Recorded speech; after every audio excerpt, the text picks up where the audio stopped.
Muy bien. Entonces, como les indicaba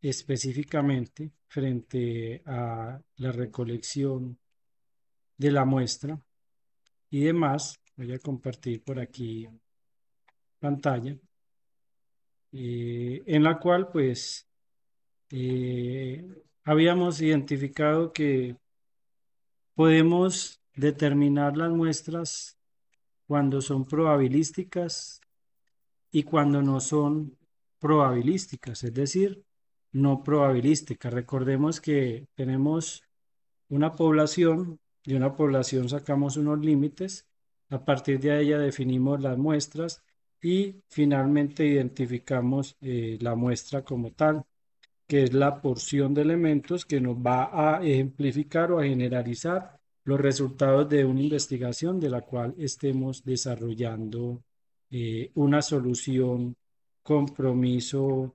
específicamente. Entonces, importante,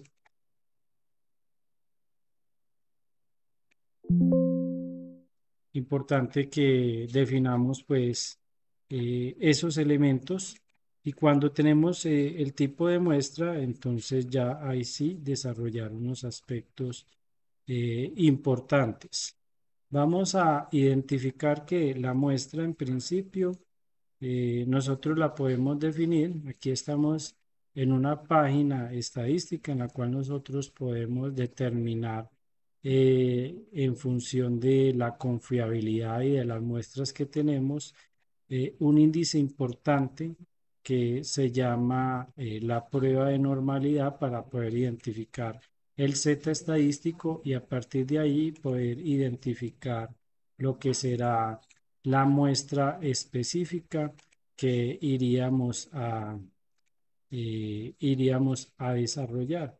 Entonces, en función de eso, vamos a revisar básicamente unas definiciones importantes. Recordemos que la población es un conjunto de elementos sobre los que queremos hacer ciertas afirmaciones. Y de la población extraemos una muestra. Y la muestra es un subconjunto de la población que se extrae para posteriormente ser estudiado por medio de parámetros que son números derivados del estudio de una variable de estadística de toda una población. Y el estadístico me permite identificar la muestra o calcular la muestra que vamos a obtener para entonces hacer todas las inferencias estadísticas de mi proyecto de investigación al cual estemos desarrollando, ¿sí? La inferencia estadística está basada en el estudio de las muestras, por eso es importante que definamos la muestra o la población que se va a estudiar y a partir de ello calcular la muestra y la muestra debe ser aleatoria. Por eso es muy importante que para elegir el tamaño de la muestra, nosotros tenemos que tener primero muy identificado lo que vamos a medir, qué queremos determinar, cuál es el nivel máximo de error admisible, cuál es el nivel de confianza con el que queremos obtener la estimación del tamaño muestral y la variabilidad de las características a medir. Recuerden que ya ustedes están entregando una primera tarea relacionada a las variables y sus niveles. Lo importante es identificar los niveles que tienen esas variables para poder entonces desarrollar un diseño experimental para poder entonces partir de todo lo que será la muestra específica.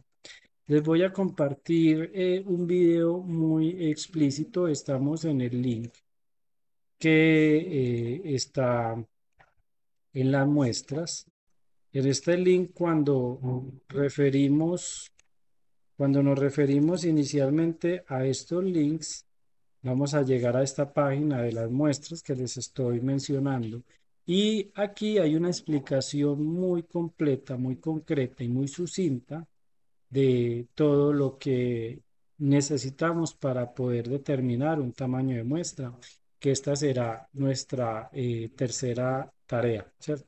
Hoy dejo una segunda tarea y la tarea final, la tarea número 3, estará enfocada en definir el tamaño de la muestra. Entonces, por eso, por favor, tengamos los cinco sentidos la concepción y la interpretación del siguiente video de cómo hacer el cálculo de la muestra que ustedes lo van a desarrollar para cada uno de sus proyectos de investigación, eh, así como está estipulada las variables, sus grados y demás. Entonces miren que aquí tenemos unas expresiones para determinar la población finita de una muestra en función de un tamaño poblacional y cuando la población es infinita, pues cuando se aplica la teoría de los límites a esta expresión y asumimos una población infinita, pues la expresión para el cálculo de la muestra va a ser esta.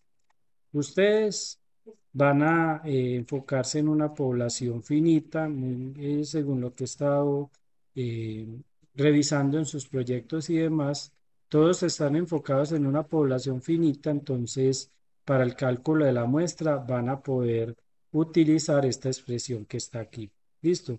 Entonces este video les muestra cómo desarrollar y cómo ejemplificar y aplicar sus variables y sus elementos que han determinado para el cálculo de la muestra en específico. ¿Listo? Entonces, sin más preámbulo, voy a compartir. Muchos procesos de manufactura o de otra índole de los procesos nos interesa conocer la media poblacional o la proporción poblacional sobre algo que queramos medir. Supongamos, para que lo pongamos en contexto, que tenemos una planta que produce 1200 costales, empaca 1200 costales con limones diariamente. A mí me interesa medir pues, cuál es el peso promedio, en el caso del promedio, de los costales o qué proporción de los costales, estamos hablando de proporción poblacional, tiene, no sé, hongos, ¿cierto? Si yo quisiera hacer esto, pues hay dos alternativas. La primera alternativa es censar, o sea, tomar los 1200, por ejemplo, para el caso del promedio, sumar los pesos de los 1200, dividir entre 1200 y vamos a tener entonces el promedio. Y para el caso de los hongos, pues revisamos los 1200 costales en su totalidad y listo, estimamos cuál es la proporción que tiene problemas y por eso debemos, por ejemplo, descartarlos. Pero esto no es práctico, porque imagínense en tomarse la molestia de medir 1200 veces, o sea, de tomar la población completa, sea tanto para la media como para la proporción.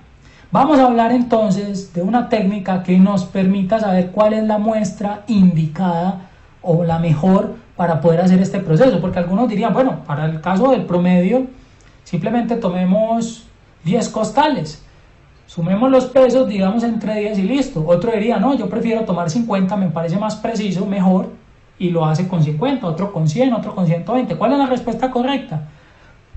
La respuesta correcta nos ayuda a encontrar la estadística.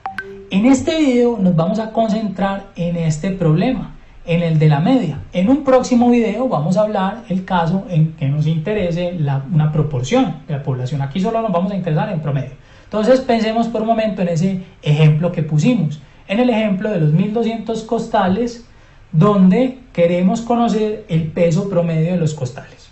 Es cómo vamos a encontrar la N. Las fórmulas que encontramos usualmente en los textos de estadística son estas dos. Atención, ¿cuál de las dos vamos a seleccionar? Simplemente depende del problema que tengamos. Si la población que tenemos la consideramos infinita, utilizamos esta fórmula. Si la población que tenemos es finita, utilizamos esta fórmula. Es más, si nosotros tomamos la segunda fórmula, esta que tenemos aquí, y para aquellos que les gusta el cálculo, calculan el límite cuando n mayúscula tiende a infinito, miren que van a obtener exactamente esta fórmula. Digamos que eso les queda a ustedes de tarea allí en la casa. Pero miren, esta es la que nos interesa en este problema en particular. Cuando tenemos 1200 costales que sé que estoy empacando diariamente con limones, pues esta es mi fórmula. Entonces, de aquí rápidamente identificamos quién es n. N es la población finita, en este caso 1200, está ahí, no hay problema. Pero vienen los otros, digamos, parámetros que tengo aquí en la fórmula, no llamémoslo parámetros, las otras variables, en realidad, que son estas tres. Primero es el intervalo de confianza.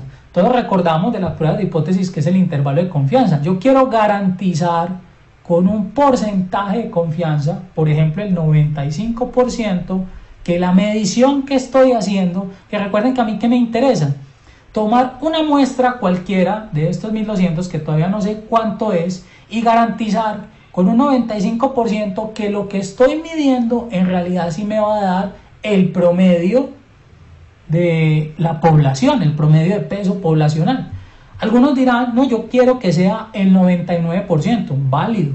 Otros dirán, yo quiero que sea inclusive más alto, 99.5%, también es válido. Pero en realidad, ¿qué es lo aconsejable? Lo aconsejable es utilizar 95%, que es el estándar en la mayoría de industrias, sobre todo en una industria de estas que estamos hablando de limones, por ejemplo. Entonces, ¿cuál Z es el que utilizamos para el 95%? Para ello recordemos cómo es la distribución Z. Entonces vamos a hacer aquí un pequeño bosquejo.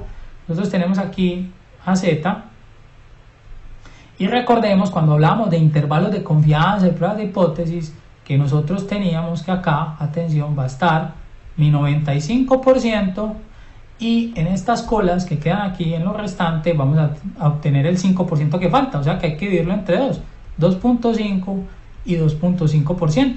Si vamos a utilizar Z, nosotros tenemos Z acumulada y Z acumulada siempre va, miren, desde este extremo hasta acá.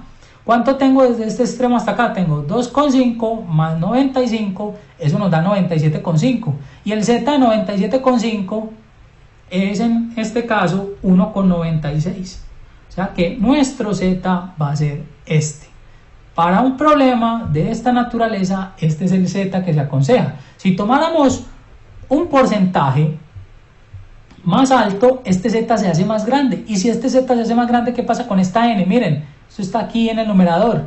Se va a hacer más grande la muestra. Entonces, si se hace más grande la muestra, no hay problema, siempre y cuando no sea muy costoso tomarnos en la labor de medir o pesar más costales. Entonces, mucho cuidado con la elección de esta Z. Esto es lo recomendable. Ahora, ¿qué es la desviación estándar? La desviación estándar, pues ya sabemos que es una medida de dispersión con respecto a la media y cómo la tomamos. Porque yo tengo entonces aquí, miren, 1200 costales que estoy produciendo lunes, martes, miércoles, jueves, etc. Yo puedo tomar una desviación piloto. ¿Cómo así que una desviación piloto? Voy a escoger un número de costales, voy a tomarles el peso y voy a calcular la desviación estándar. Y supongamos que en este caso tomamos 50 costales. Ahora la pregunta es ¿cuántos costales son suficientes? Se acostumbra a seleccionar más de 30 porque estamos utilizando Z. Pero atención, para darle mayor precisión, ojalá fueran 1200. O sea, ojalá tomáramos la producción entera de un día. Miren que estamos, sí, incurriendo en unos costos altos por tomar esa producción, pero estamos asegurando una muy buena desviación estándar que nos va a servir siempre. Pero si no es el caso, si no podemos tomar las 1200, pues es válido que tomemos más de 30. Supongamos que en este ejemplo, por decir cualquier cosa, tomamos 100 costales y medimos la desviación estándar y nos dio de 1 kilogramo. Estoy poniendo un ejemplo cualquiera. Ahora, el error de muestra aceptable, la variable más importante cuando queremos estimar el tamaño de muestra. Cuando estamos hablando de error de muestreo aceptable, pensemos en lo siguiente. Supongamos que yo elegí 10 costales. Yo estoy dispuesto a tomarle la media a esos 10 costales o a 100 o a 200, a los que sean, que vaya a ser mi N, y ver que la diferencia con respecto a lo que debería ser el promedio para los 1200 sea un número cualquiera. Supongamos que yo quiero que esa diferencia, o sea que cuando yo tome mi muestra, mi N, supongamos 200 costales, y yo mida el promedio, ese promedio solo difiera del promedio de los 1200 de los enteros, o sea, de todo el censo, en 100 gramos. Miren que 100 gramos no es más que la décima parte de un kilo, o sea que yo digo aquí 0.1 kilogramos. Atención, esta variable es la que más afecta esta fórmula. Miremos aquí por un momento, vamos a ver si puedo borrar, bueno, aquí no, sin dañar la fórmula, vamos a hacerlo aquí, ahora sí. Miren, pensemos por un momento en esta fórmula. ¿Qué tenemos? Tenemos Z y tenemos aquí la desviación, ¿cierto? Estos dos, Z, digamos que es casi estático, porque dijimos que se acostumbra a tomar el 95%. Y en caso de que no, pues bueno, va a ser otro que no es 1,96, pero es un número que está allí siempre. Esta desviación, miren, es algo que me di y ya, yo no puedo cambiarla, ¿cierto? Pero yo esta E que tengo aquí, Sí, sí la puedo cambiar. Y si yo hago esto muy pequeño, probablemente en esta fórmula no se vea muy bien porque acá estamos haciendo una suma, si se complica, pero en este donde la N es para una población infinita, miren que si este denominador se hace muy chico, este cociente se hace muy grande, la muestra se hace muy grande. O sea que si yo tengo un error de muestreo aceptable muy bajito, mi muestra va a tener que ser muy alta. Entonces, mucho cuidado con esa elección. Y el tamaño de población, en este caso, como es finita, pues nada puedo hacer, es 1200, ¿cierto? Si sustituimos esto en la fórmula, vamos a tener que n es igual a 1200 que multiplica z al cuadrado, 1,96 al cuadrado, por la desviación al cuadrado, 1 al cuadrado, sobre, vamos a hacerlo, n menos 1, miren, es 1199 que multiplica a e al cuadrado, pero e al cuadrado es 0,1 al cuadrado más z cuadrado, que es 1,96 al cuadrado por 1 al cuadrado. Utilizando la calculadora para esto, encontramos que nos da 291,18. Obviamente yo no puedo tomar 291 costales con 18, tendría que tomar 292, esto es aproximado. Esto que tenemos aquí es el tamaño de muestra que me va a permitir, con un intervalo de confianza del 95%, medir, atención, el promedio de peso de los costales con una diferencia frente al promedio poblacional de 0,1 kilogramos nada más. Si yo quiero disminuir este número, ¿qué debo hacer? En realidad debo jugar con este número. Debo ser menos exigente con el error de muestreo aceptable. Si disminuyo este número que está aquí aumenta. Si este número es más grande, o sea, soy más tolerante al error, entonces este número aquí se hace más pequeño. Recuerden que la fórmula que acabamos de utilizar aquí es porque este n, este ejemplo que pusimos es para un n finito de 1200, pero lo estamos haciendo así porque en realidad eso es lo que pasa en la mayoría de procesos de manufactura y en otros procesos, por ejemplo de servicios, donde medimos tiempos y demás. Sabemos cuántos pacientes son al día, sabemos en este proceso, por ejemplo, cuántos costales diariamente producimos. Es cuando ese sea el caso, esta que tenemos aquí, miren, esta que tenemos aquí, es la fórmula. Pero cuando ese no sea el caso, esta es la que se usa. Y en la mayoría de textos de estadística, esta es la que se acostumbra a mostrar. Porque en la mayoría de textos de estadística hablan de problemas ideales. Los problemas reales son más con esta fórmula. Entonces, atención, esta es la que debemos utilizar para un caso como este que pusimos aquí de los limones. Vamos entonces a ver el siguiente video y vamos a estudiar qué sucede cuando queremos estimar, o mejor, determinar el tamaño de muestra para estimar una proporción poblacional. muy bien. Entonces, habiendo visto este video que realmente es muy práctico, muy, a manera de tutorial para reproducir los resultados y el cálculo de una muestra específica, nuevamente les voy a compartir aquí en el chat para que ustedes puedan también por lo pronto desarrollar o ir pensando en cómo desarrollar su trabajo muestral. Entonces, es un aspecto muy importante a tener en cuenta y con ello pues ya habríamos definido la muestra. Una vez que hemos definido la muestra, pues vamos a empezar a determinar todo lo relacionado a el capítulo 9 del libro de Hernández Sampieri y está enfocado en la recolección de los datos cuantitativos. Todo proceso de investigación cuantitativa, entonces, permite definir la forma idónea de recolectar los datos de acuerdo con el planteamiento del problema y las etapas previas de la investigación.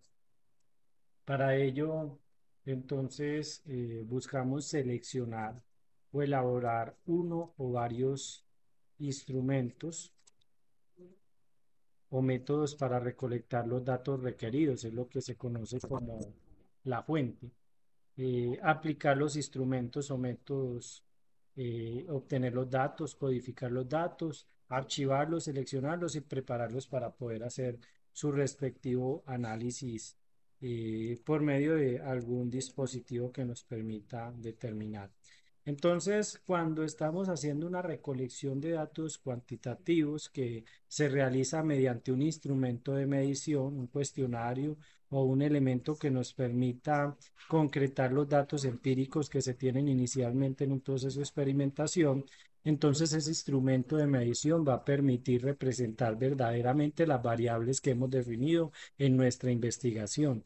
Y esos instrumentos de medición, pues, deben tener unos requisitos muy importantes para darle confiabilidad y viabilidad a la investigación que estamos desarrollando.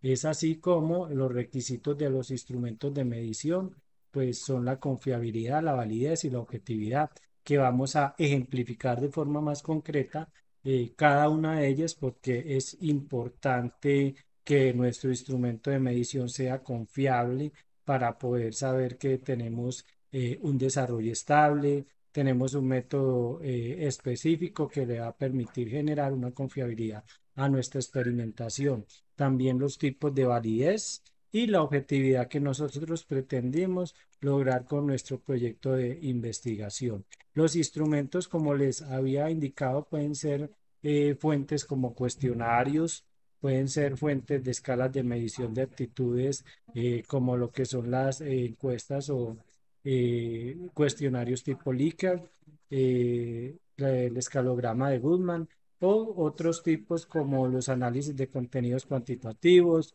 las observaciones, las pruebas estandarizadas, inventarios, aparatos o equipos o indicadores que nos permitan extraer los datos, que sean instrumentos para poder analizarlos posteriormente en nuestro proceso de investigación. Entonces, todo esto es relacionado al capítulo 9 del libro, en el cual básicamente, pues como objetivos de esta sesión, pues esperamos de que se visualicen diferentes métodos para recolectar los datos cuantitativos, entender el significado de qué es medir para recolectar los datos cuantitativos, comprender los requisitos que toda recolección de datos debe incluir, conocer los principales instrumentos para recolectar los datos cuantitativos, elaborar y aplicar diferentes instrumentos de recolección de los datos cuantitativos y posteriormente preparar los datos para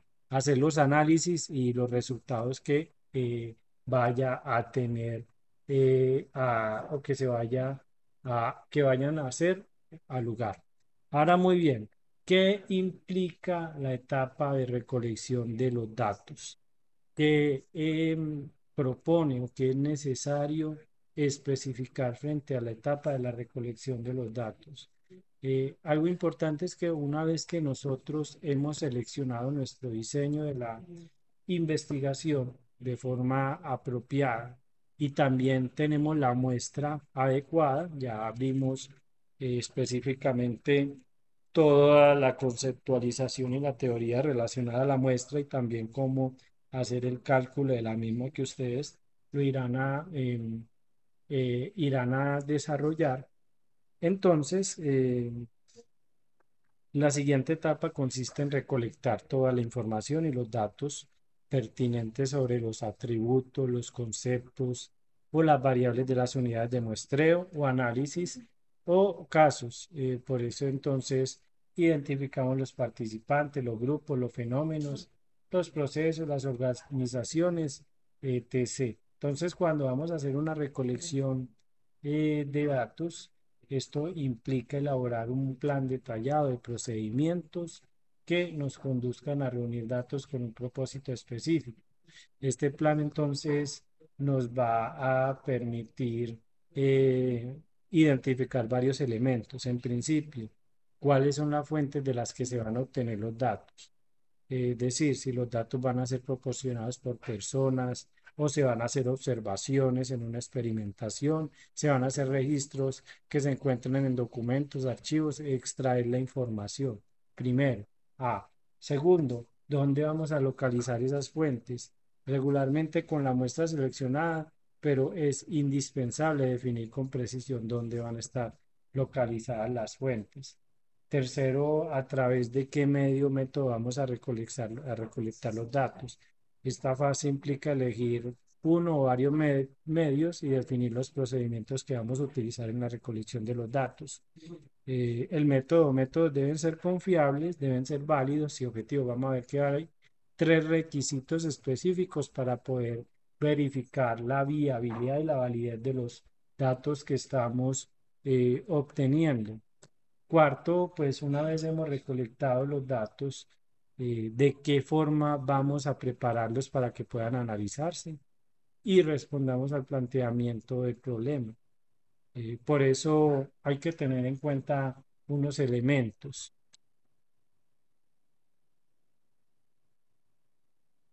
Las variables, conceptos, atributos a medir deben estar pues situados. Ya en estas alturas de nuestro proyecto lo tenemos documentado, lo tenemos identificado. Las definiciones operacionales, la manera como hemos operacionalizado las variables es crucial para determinar el método, cómo las vamos a medir.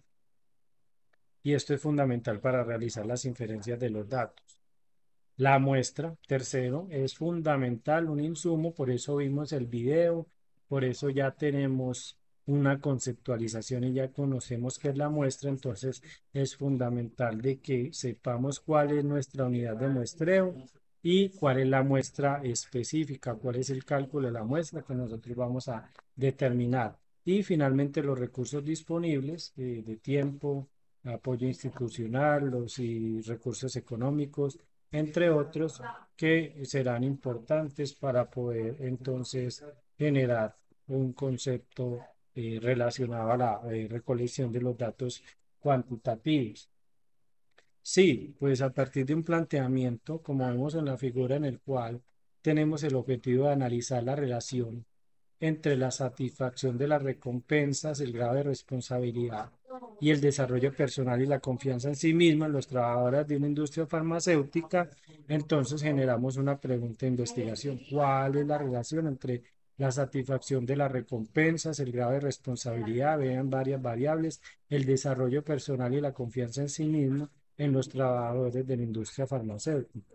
Entonces, tenemos que establecer un plan para la recolección de los datos. ¿Cuáles son las fuentes? ¿Cuál es nuestra población objetiva? Entonces, identificamos inmediatamente que los trabajadores de los laboratorios farmacéuticos de determinada lugar son nuestra fuente de donde vamos a recolectar la información y tenemos que identificar dónde están ubicados para ir a hacer pues todo el tema del método de recolección de datos. Entonces vienen los segundos, a través de qué método vamos a recolectar los datos. Si vamos a entrevistar a la población objetivo, vamos a utilizar un cuestionario que será aplicado por los entrevistadores o los encuestadores calificados para hacer esta labor. Y pues posteriormente cómo vamos a prepararlos para que puedan analizarse toda la información una vez ya hemos hecho toda la recolección de las encuestas y los cuestionarios y la información. Entonces, efectivamente, miremos aquí cada uno de los cuatro puntos de los cuales hemos hablado anteriormente. Las variables, entonces, que vamos a medir son la satisfacción de las recompensas, el grado de responsabilidad, el desarrollo de personal y la confianza en sí mismo. Las definiciones operacionales o el instrumento con el cual se va a hacer la evaluación, entonces identificamos las escalas de un cuestionario que mide las variables de interés y lo denominamos como una encuesta de clima organizacional de tal compañía. la muestra. Entonces, tenemos una población de 1.500 trabajadores y se ha definido por medio del cálculo, uno de los cálculos como el que mostramos como con la expresión anterior, de que la muestra son 300 trabajadores. Y a partir de ello, entonces los recursos disponibles para analizar la información y hacer pues todo el tema de, el análisis de los datos cuantitativos. Entonces tenemos recursos económicos suficientes, tenemos el tiempo de un mes para desarrollar este estudio. Entonces todo esto nos permitirá entonces enmarcar lo que vendría a lugar a hacer la recolección de los datos cuantitativos.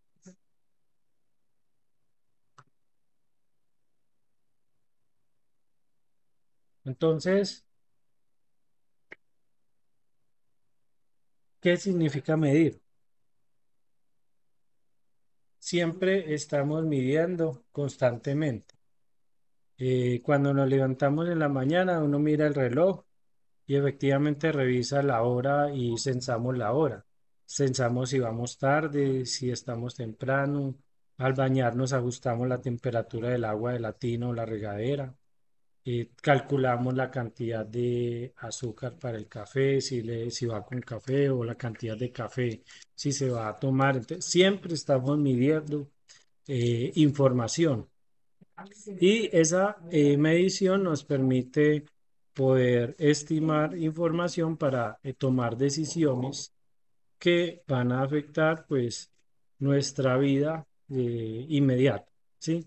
Asimismo, pues también podemos empezar a revisar que cuando medimos, entonces hablamos de un proceso que vincula conceptos abstractos con indicadores empíricos y va a ser importante porque a partir de ello vamos a definir muchas decisiones que pueden entonces enfocar nuestro proyecto. Medir significa asignar números, símbolos o valores a las propiedades de objetos si lo vemos técnicamente, de acuerdo con las reglas. Entonces, pues básicamente nosotros empezamos a medir y hay otro concepto de medición en el cual definimos que es el proceso con el cual vinculamos los conceptos abstractos con indicadores empíricos y también podemos definir unos elementos importantes que a partir de que nosotros medimos, hablamos del instrumento de medición. Y el instrumento de medición es un recurso que utiliza el investigador para registrar la información o datos sobre las variables que tiene en mente. Un instrumento de medición adecuado es aquel que registra los datos observables que representan verdaderamente los conceptos o las variables que el investigador tiene en mente. En términos cuantitativos, uno captura verdaderamente la realidad que desea capturar con el proceso de medición. Algunos autores señalan que la función de medición es establecer una correspondencia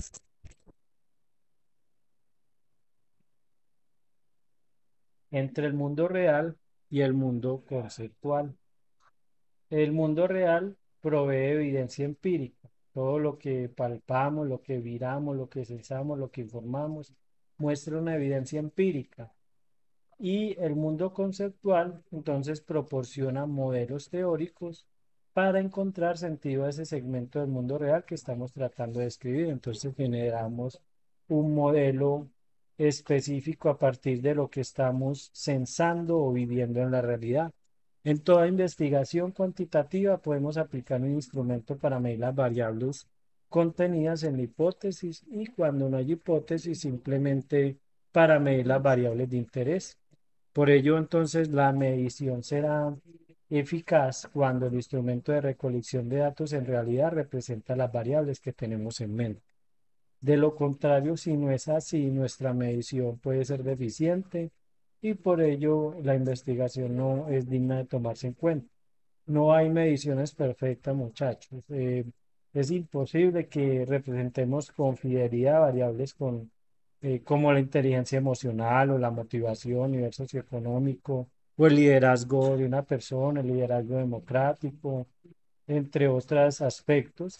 Pero lo que sí es un hecho es que nos podemos acercar lo más posible a la representación fiel de las variables que vamos a observar mediante los instrumentos de medición que estamos identificando. Entonces, ahora hablamos del instrumento de medición en el proceso de medir. Entonces, vamos a ver unos conceptos que debe cumplir un instrumento de medición, a saber,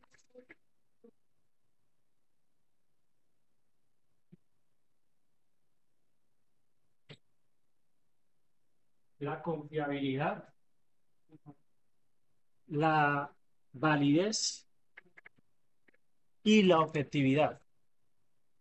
Vamos a analizar cada uno de ellos. Pensemos en la confiabilidad. Entonces, la confiabilidad, básicamente, piensen ustedes en un termómetro, medimos la temperatura corporal con ese termómetro. Una vez volvemos y medimos otra vez y esperamos de que las mediciones, cada vez que estemos censando la información de la temperatura corporal, pues esperaríamos que los datos arrojados o la medición arrojada por ese termómetro fuese la misma cada vez que lo estamos desarrollando, ¿cierto? Es decir, que los datos fuesen lo más parecidos cada vez que estamos haciendo un proceso de medición. Entonces, la confiabilidad de un instrumento de medición se refiere al grado en que su aplicación repetida al mismo individuo u objeto produce resultados iguales. Eso es lo que acabo de explicar con el ejemplo del termómetro. Por ejemplo, lo que decimos, midiendo la temperatura, indicamos que es 22 grados Celsius. Nuevamente medimos y indica que es 22 grados Celsius y un minuto más tarde consultará otra vez y señalará que es 5, que ya no mide 22 grados, sino 5 grados Celsius. Y 3 minutos después volvemos y medimos y revisamos que está en 4 grados Celsius. Entonces, ya vemos que hay mediciones que no son parecidas y que son diferentes, y entonces ya uno dice, esto no me da confiabilidad, ¿sí? Ya podría decir que el termómetro no es confiable, ya que la aplicación repetida produce resultados distintos, ¿sí? Entonces, asimismo, piensen en una prueba de inteligencia IQ que se aplica hoy a diferentes grupos de personas y da ciertos valores de inteligencia, y vuelve y la aplicamos en un mes y proporciona valores diferentes y así en subsecuentes mediciones. Entonces podríamos indicar que la prueba no es confiable porque está generando mucha variabilidad. Entonces, miremos que si no hay coherencia en los resultados, entonces no podríamos confiar en ellos. Miremos, por decir un ejemplo, de los resultados proporcionados por un instrumento de medición que no es confiable. Entonces, se midió la medición de un grupo de personas. La primera aplicación dieron estos datos. Luego, en la segunda aplicación, se obtuvieron estos datos. Por decir, Sergio en la primera medición tuvo un puntaje de 118 y en la segunda 131 y posteriormente 105. Vemos que la variabilidad es alta. Y así para cada uno de ellos, ¿cierto? Entonces, vemos que la confiabilidad de un instrumento de medición se determina mediante diversas técnicas, las cuales se comentarán brevemente después de revisar los conceptos de validez y objetividad. Entonces,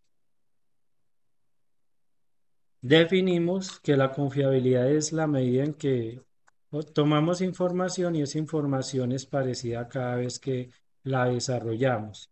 La información produce los mismos resultados o los resultados son iguales, similares o parecidos. Eso es la confiabilidad y ese es un requisito que deben tener los instrumentos de medición. Segundo tipo o requisito de un instrumento de medición es la validez. La validez, en términos generales, se refiere al grado en que un instrumento mide realmente la variable que pretende medir objetivamente. Por ejemplo, un instrumento válido para medir la inteligencia debe medir la inteligencia y no la memoria. Una cosa es la capacidad de inteligencia, de razonar, de analizar, ¿sí? De discernir. Y esto está atado a la inteligencia y no a la capacidad de memorizar. Entonces, eso es importante. O un método para medir el rendimiento bursátil tiene que medir precisamente el rendimiento bursátil de un producto y no la imagen de una empresa por alguna información o opinión que se pueda dar ello. Un ejemplo, aunque muy obvio, da completa invalidez, sería intentar medir el peso de los objetos con una cinta métrica en lugar con una báscula, ¿cierto? Porque la cinta métrica o el flexómetro nos va a dar cuenta de datos de longitud, más no de peso. Entonces, eso piensen, aunque un ejemplo muy grueso, realmente piensen en ello que la validez es medirlo con el instrumento correcto y con la física correcta que estamos planteando. En apariencia es sencillo lograr la validez. Después de todo, como dijo algún estudiante, pensemos en la variable y vemos cómo hacer preguntas o imaginar indicadores sobre esa variable. Eso resultaría factible en unos cuantos casos, como sería el general que perece al que es una persona. Sin embargo, la situación no es tan simple cuando tratamos de variables como la motivación, variables abstractas, la calidad del servicio del cliente, en el cual tenemos que aplicar escala Likert para poder identificar objetivamente cómo es la calidad y el nivel de servicio hacia los clientes, la actitud hacia un candidato político y pues menos aún con sentimientos y emociones que permiten ser un poco más abstractas. Entonces, vamos a ver que dentro de la validez hay unos tres elementos que relacionan la validez específica, que son la validez relacionada al contenido. Entonces, la validez del contenido se refiere al grado en que un instrumento refleja un dominio específico de contenido de lo que se mide. Es el grado en el que la medición representa el concepto o la variable medida. Por ejemplo, una prueba de operaciones aritméticas no tendrá validez. Hacemos un cuestionario o una prueba sobre el desempeño aritmético de un estudiante y esto no tendrá validez de contenido si incluyera solo problemas de resta y excluyera problemas de suma, multiplicación o división. Debe tener los elementos necesarios a los cuales está haciendo la medición. No solo la resta, son operaciones completo contenido de las operaciones aritméticas, suma, resta, multiplicación y división, no solo una de ellas. Entonces, la evidencia debe dar cuenta de la recolección o de la información relacionada al contenido. Un instrumento de medición requiere tener representados a todos o la mayoría de los componentes del dominio contenido de las variables que vamos a medir. Miremos específicamente entonces el ejemplo de un instrumento de medición en el cual tenemos varios elementos. Un momentico acá. Si seguimos, ok. Había escuchado que vuelvo sobre la presentación.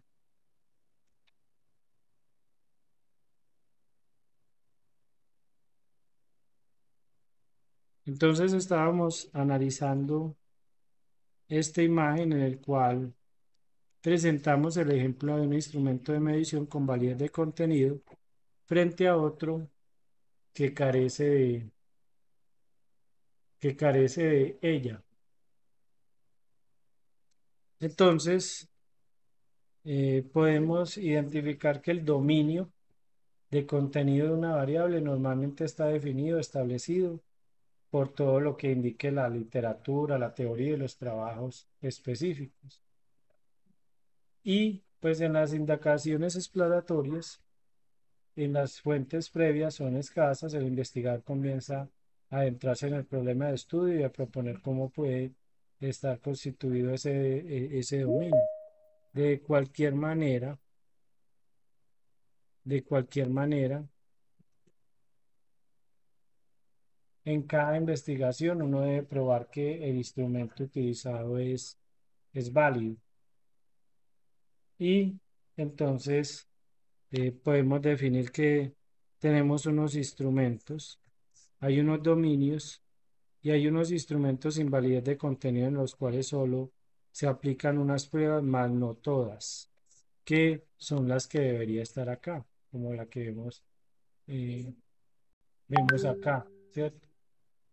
La mayoría de todos los componentes del dominio contenido de las variables que se van a medir. Entonces lo podemos ver acá.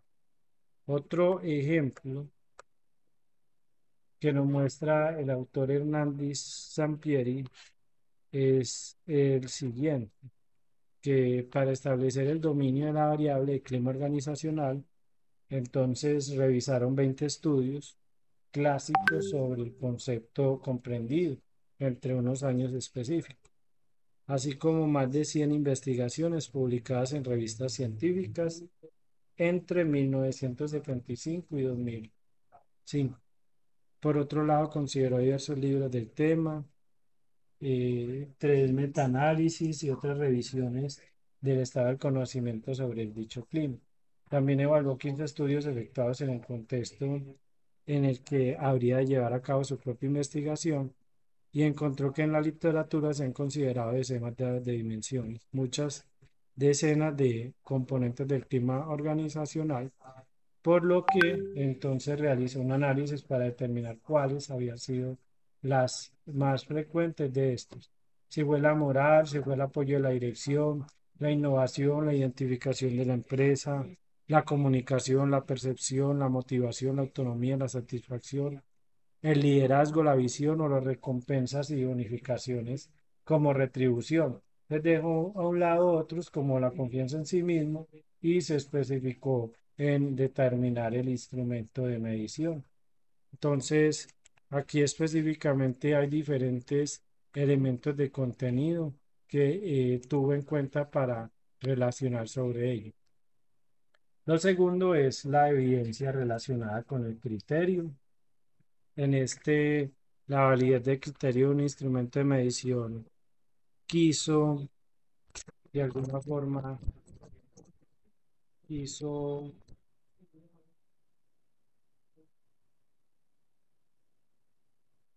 pretender medir lo mismo.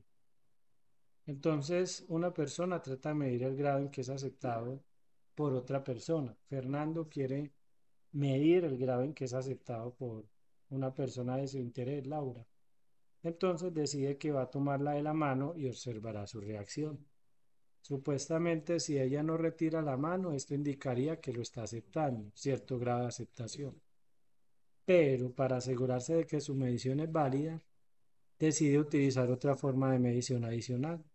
Por ejemplo, mirarla fijamente sin apartar la vista de sus ojos. Entonces ya tiene algo relacionado al contenido y al criterio. En apariencia, si Laura le sostiene la mirada, eso también sería un indicador de aceptación. Así, su medición de aceptación se valida mediante dos métodos: mirarla a los ojos y tocarle la mano o sostenerle la mano. Y aunque vemos que el ejemplo es simple, describe en esencia toda la validez relativa al criterio, ¿cierto? Entonces, comparar resultados de algún criterio para medir lo mismo, entonces son diferentes formas que podrían validar nuestra prueba de medición y nuestro instrumento de medición. Tercero, la evidencia relacionada en el constructo. En este elemento, la validez del constructo es probablemente la más importante. sobre todo desde una perspectiva científica.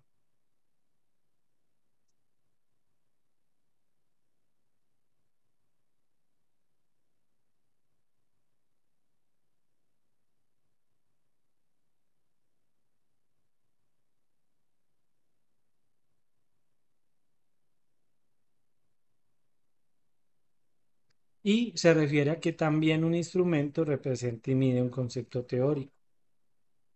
¿Qué tan objetivo es?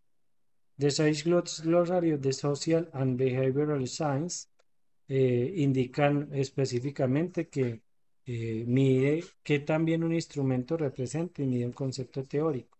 A esta validez le concierne en particular el significado del instrumento y esto es que está midiendo y cómo opera para medirla. Integra la evidencia que soporta la interpretación del sentido en que poseen las puntuaciones del instrumento. La validez de constructo debe explicar cómo las mediciones del concepto variable se vinculan de manera congruente o coherente con las mediciones de otros conceptos relacionados teóricamente. Entonces, por la teoría podemos entender las hipótesis previas o las investigaciones o antecedentes. Tenemos que revisar cómo el instrumento relaciona de manera consistente las mediciones con otros conceptos o variables.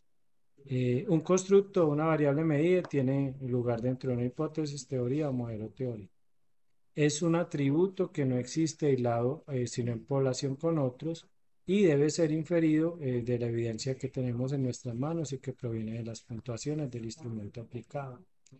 Constructo o construcción, la variable medida que tiene lugar dentro de una hipótesis, teoría o modelo teórico. Ahora sí, miremos, por ejemplo, el tema de la validez total que relaciona la validez de contenido, la validez de criterio y la validez de constructo.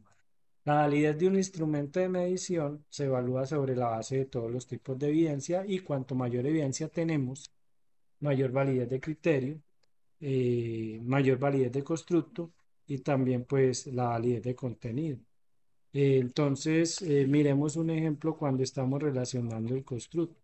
Habla Hernández Sampieri, como recordamos, desarrolló un instrumento para evaluar el clima organizacional considerando las 12 variables que habíamos mostrado anteriormente, la moral, el apoyo de la dirección, la innovación, etcétera. La pregunta que uno se hace es si ese instrumento realmente mide el clima organizacional, si verdaderamente lo representa. En cuanto al contenido, se demostró que sí reflejaba las y principales dimensiones del clima organizacional, pero esto no es suficiente, ya que es necesario demostrar si el instrumento concuerda con la teoría específica frente a la evaluación del clima organizacional. Entonces, eh, se busca de que diversos estudios indiquen que las dimensiones están fuertemente vinculadas y se unen o funden entre sí para formar un constructo multidimensional denominado el clima organizacional y que además asociamos con el involucramiento del trabajo y el compromiso organizacional. Entonces, con ello, pues podemos aportar una validez de constructo, correlacionar las dimensiones entre sí y luego la escala de clima con dicho involucramiento y compromiso. Por ello, los vínculos se encontraron mediante análisis estadístico y los resultados coincidieron con la teoría y se obtuvo evidencia sobre la validez del constructo. Entonces, importante allí. Pensemos entonces en este ejemplo. ¿Cuál es la relación entre que el instrumento sea confiable y válido? Un instrumento de medición puede ser confiable, pero no necesariamente válido. Un aparato, por ejemplo, puede ser consistente en los resultados que produce, pero no medir lo que está pretendiendo medir. Por ello, es requisito que el instrumento de medición demuestre que sea confiable y que sea válido, muy importante. De no ser así, pues nuestros resultados de investigación no podrían tomarse con la seriedad que se estimula. Entonces pensemos en esta prueba clásica entre la relación entre algo confiable y válido. Entonces queremos probar el arma con 3 tiradores y cada uno debe realizar 5 disparos. Entonces identificamos que el primer tirador eh, hizo varios impactos y no dio en el objetivo. Esto quiere decir que el tirador no es confiable ni tampoco válido. Sus disparos no implican en el centro del blanco y se encuentran diseminados por todo el blanco. Otro tirador 2 dio con cierta precisión y dio los mismos o resultados muy similares en una zona, pero no en el objetivo que se esperaba. En este caso, los resultados pueden ser confiables, pero no válidos. El tirador tampoco impacta en el centro o en el objetivo del blanco, aunque sus disparos se encuentran cercanos entre sí, fue consistente, mantuvo un patrón. Y confiabilidad y validez si es el tirador 3 en el cual efectivamente después de los 5 tiros sucesivos tuvieron los mismos resultados y dieron en el blanco objetivo que se esperaba. Eso es confiabilidad y validez. Los disparos se encuentran cercanos entre sí e impactaron el centro del blanco. Sus resultados podrían visualizarse como el que vemos acá. Entonces, ahí vemos la relación. Expedito, un ejemplo expedito de cómo es la relación entre la confiabilidad y la validez. Muy bien.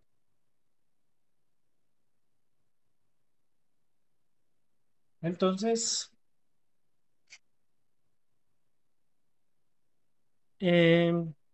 también el último requisito del instrumento de medición es la objetividad. A veces es difícil lograr la objetividad, particularmente en el caso de las ciencias sociales. En ciertas ocasiones se alcanza mediante el consenso o mediciones múltiples. Al tratarse de cuestiones físicas, las percepciones suelen compartirse. Por ejemplo, la mayoría de las personas estarían de acuerdo en que el agua del mar contiene sal o los rayos del sol queman. Pero en temas que tienen que ver, estos son temas científicos, pero en temas que tienen que ver con la ciencia o la conducta humana, los valores, las atribuciones, las emociones, el consenso ya es un poco más complejo, ¿cierto? Ya, entonces, pensemos en que tenemos 10 observadores que deben ver una película y calificarla si es violenta, violenta, neutral, poco violenta y nada violenta. Entonces, eh, eh, tres personas indicaron que eran violentas, tres que es violenta, que es poco, que una, tres que son muy violentos, tres que es violenta y cuatro que neutral. Es difícil responder qué tan violenta es la película, o bien, quién fue el mejor compositor entre Mozart, Beethoven o Bach. Todo es relativo frente a la percepción que tiene el investigador, el que se está haciendo. Sin embargo, la objetividad aumenta al reducirse la incertidumbre. Fundamental esta afirmación. La objetividad aumenta al reducirse la incertidumbre. Desde luego, la incertidumbre total no existe en ninguna ciencia, no hay un uno, no hay un 100%, y el conocimiento es aceptado como verdadero hasta que nueva evidencia demuestre lo contrario. Entonces, tenemos que hablar de objetividad y la objetividad del instrumento es el grado en que el instrumento es o no permeable a la influencia de sesgos y tendencias de los investigadores que lo administran, lo califican e interpretan, ¿cierto? Esto es el sol, los rayos del sol son independientemente del día, de la hora, los rayos del sol tienen unas características específicas y se pueden describir con objetividad. Muy importante. Entonces, ese es un tercer elemento que se debe tener en cuenta en relación a todo el tema de la objetividad. ¿Listo? Entonces, hasta este punto hemos hablado de la primera parte de la recolección de los datos cuantitativos. Muy importante que siempre tenemos que hacer mediciones y las mediciones las hacemos con un instrumento de medición y ese instrumento de medición debe cumplir tres aspectos muy importantes o tres requisitos muy importantes que son la confiabilidad, la validez y la objetividad, y es lo que hemos estado recreando a lo largo pues de esta sesión, ¿cierto? Esta es la primera parte de la recolección de los datos cuantitativos. En la próxima sesión iremos a hablar de la segunda parte de la recolección de datos cuantitativos, ya que este es un capítulo algo denso y lo vamos a dividir en dos secciones para que su asimilación, su mensaje y su instrucción quede de la mejor forma posible para el educando.